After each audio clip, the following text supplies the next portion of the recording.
Здравствуйте, уважаемые телезрители. Это программа «Сквозь судьбы». Я напоминаю, что в этой студии мы беседуем с представителями сферы культуры и искусства нашей республики и говорим о связи нового времени, творчества и судьбы. Сегодня в эту студию для беседы пришел заслуженный работник культуры Российской Федерации, директор Национального театра Удмуртской Республики Андрей Иванович Ураськин. Здравствуйте, Андрей Иванович. Здравствуйте. Я вас, во-первых, поздравляю. Совсем недавнее присвоение звания очень высокого. Спасибо. Да, в июне. Вот ваш путь в сферу творчества, искусства, с чего он начался? Может быть, у вас родители работали тоже в такой же сфере? Нет? Ну, это началось с раннего детства, потому что я очень любил участвовать в художественной самодеятельности. Сколько себя помню, я всегда любил петь. Вот это, и от этого пошло. Видимо, я участвовал в концертах, у нас был кружок кукольный, театральный, я там участвовал, и все это втянуло, и после школы, естественно, у меня было желание стать артистом, какую-то творческую профессию получить. И как раз в этот год был набор в Удмуртскую студию, в театральную, в Уфимский институт искусств, ныне Академия. И вот этот набор, вот этот конкурс я прошел, отучился в Уфе и вернулся в Удмуртию, в Государственный национальный театр. Он тогда не национальным еще назывался, а Удмуртский театр драматический. Вы стали артистом театра, играли в спектаклях? Да, мы целая студия, 12 человек. Молодежь. Приехали молодежь в республику артистами. А в то же время вы не бросили занятия музыкой. Я так понимаю, что вас можно аттестовать как автор-исполнитель? Ну, скорее всего, да. Скорее всего, да, потому что я, будучи еще студентом, пытался что-то сочинять, песни и петь. А петь я всегда любил. Я даже думал в одно время, не перейти ли в это вокальное отделение с института. Мне стало интересно, когда я узнала, что вы закончили Уральскую академию государственной службы. И вы как, вы просто предчувствовали, что вам придется заняться вот этой деятельностью, руководить таким сложным механизмом, как театр? Или вас влекло тоже давно, параллельно с артистической работой? Это, в принципе, параллельно было. Может быть, и какое-то предчувствие. В 1989 году в театре как-то нам, однокурсникам, 5 нам, ребятам, артистам, стало, может быть, тесновато в рамках театра. Что-то хотелось, новая перестройка началась там 89-е, 90-е годы, страна бурлит, и нам что-то тоже захотелось, что-то свое, что-то новое.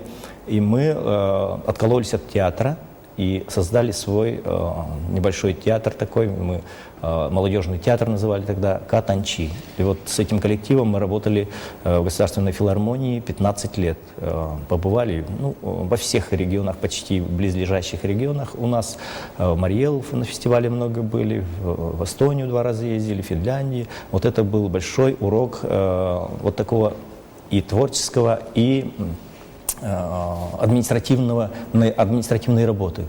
Вот это и, может, потребовало с меня, мне и подсказало, что для административной работы, для менеджерской работы в культуре нужны тоже знания. Учеба. Согласна с вами. Вот сейчас у вас есть так называемый целевой набор от Национального театра Удмуртской Республики. Молодые юноши и девушки направлены, в том числе и Министерством культуры, печать информации в Удмуртии, учиться в Москву.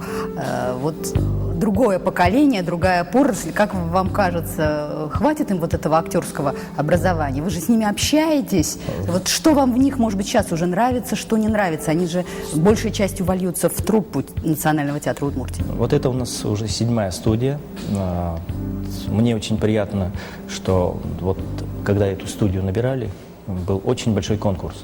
Это самый большой конкурс вот среди всех 7 студий. То есть ребята Удмуртии хотели стать артистами, поучиться в Москве и прийти потом сюда работать? И этому способствовало, я знаю, что у нас вот новый театр, отреставрированный. Да. И много сейчас мы театр пиарим. У нас хороший очень репертуар, не побоюсь этого слова сказать. Все это сработало на то, что и конкурс это сработало высокий. Все, конечно, на конкурс. Мы работали, чтобы все знали, что набирается такой курс. И вот ребята пришли, большой конкурс, и мы выбирали с трудом. потому что очень интересные были ребята, и мне было просто жалко, мне хотелось человек Отказывать. 30 набрать туда, чтобы отправить ребят. Вот те, которые остались, мне было очень жалко, особенно девушек, некоторых такие красивые, интересные девушки были. Ну вот 20 человек для театра, и то многовато, я считаю. Ну вот Потому сейчас что они 20 человек 20 учатся в Москве, ребят. доучиваются последний год, да? Да, они 3 года проучились уже. Вот что вам, может Еще быть, год. действительно в них сейчас кажется отличается от того, какими были вы, да? Вы тоже из другого города, в общем-то, пришедший сюда, вернувшийся, да, курс. И, может быть, что-то, наоборот, импонирует, что-то не нравится. Что они нашли, что потеряли за эти Ну, в годы? них пока мне все нравится, потому что они молодые, они активные, такие интересные. Да я в год 2 раза почти на каждый экзамен к ним езжу, мы им помогаем в Москве. И тут приезжают, они сразу приходят в театр, они часто очень приходят в театр, они со всеми как-то знакомы. То есть Чего не было у нас. Это Они- придут не чужие люди, вы хотите сказать? Придут уже не чужие люди, они знающие театр, они за кулисами прошлись уже. Нынче приехали они с концертной программой. Летом? Они летом. Они показали концертную программу в первую очередь в театре. Для всех заинтересованных мы бесплатно этот концерт показали. Для своих друзей, знакомых, родственников и пригласили со всех театров, со всех учреждений культуры, чтобы на наших будущих артистов посмотрели. Они замечательный концерт театрализованный показали. И еще проехали по районам нашей республики, показали свои концерты. В итоге они 8 или 9 где-то, если не ошибаюсь, так, столько показали концертов. И вот они уже знают театр не по наслышке, они уже как бы чувствуют себя внутри нашего коллектива. Вот чего не было у нас. Но мне хотелось бы от ребят еще, я жду того, чтобы они из этих ребят получились и режиссеры. Я сейчас даже ставлю перед педагогами в Москве задачу, вот прощупайте, пожалуйста, у кого есть Жилка желание, жилка режиссерская, кто видит образное мышление. Ну, профессия режиссер – это очень сложная профессия, и прощупать из ребят, кого можно еще оставить в Москве. Доучиваться на режиссера, чтобы родились среди них и режиссеры. Интересно. А драматурги, да, режиссура, драматургия – это не только нашего театра.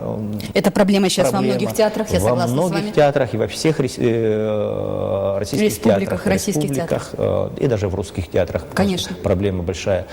Но чтобы эту проблему сдвинуть как-то с мертвой точки, вот в прошлом году у нас прошел конкурс драматургии, национальной драматургии именно на удмуртском языке. Так.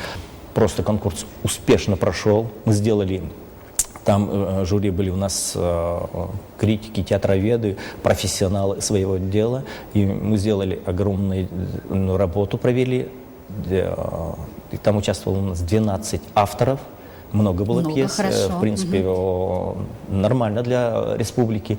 И мы Я отобрали, знаю, что уже в начале сезона у вас мы отобрали результат. 3 пьесы. У нас по итогам конкурса сразу в положении было написано, что первое место, кто занимает, театр ставит эту пьесу в обязательном порядке, а 2 вторых театр с доработкой может ставить или берет в портфель театра. Победил у нас первое место занял Анатолий Григорьев с пьесой «Костяника».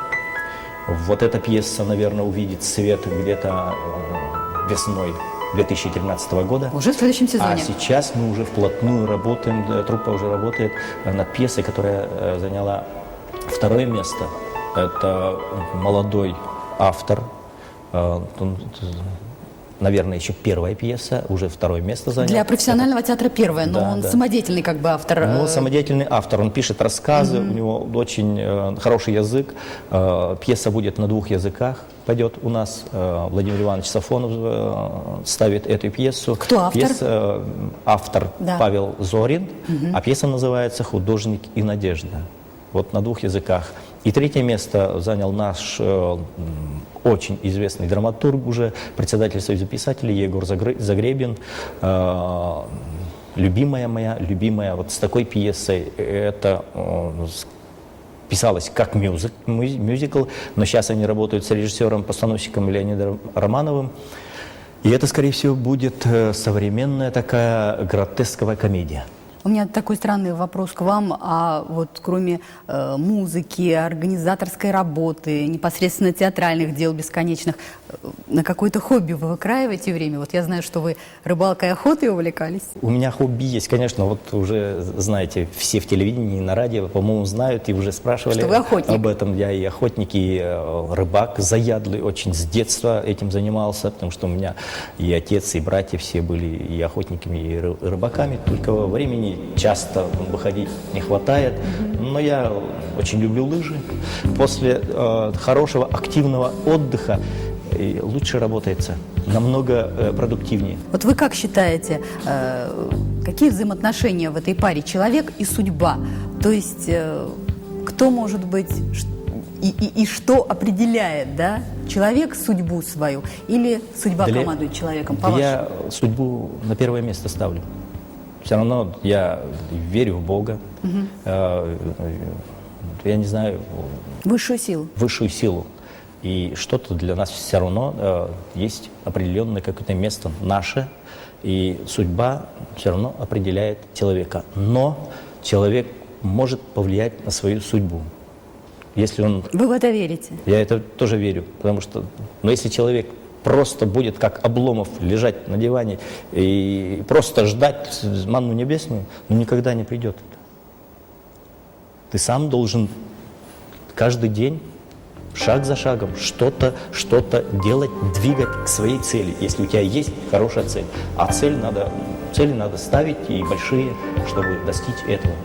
И чтобы просто судьба тебя еще и вела. Спасибо, мы завершаем сегодня программу «Сквозь судьбы» и увидимся с вами в другой раз на телеканале «Моя Удмуртия». Сегодня в этой студии был директор Национального театра нашей республики Андрей Иванович Ураськин. Всего доброго, до новой встречи.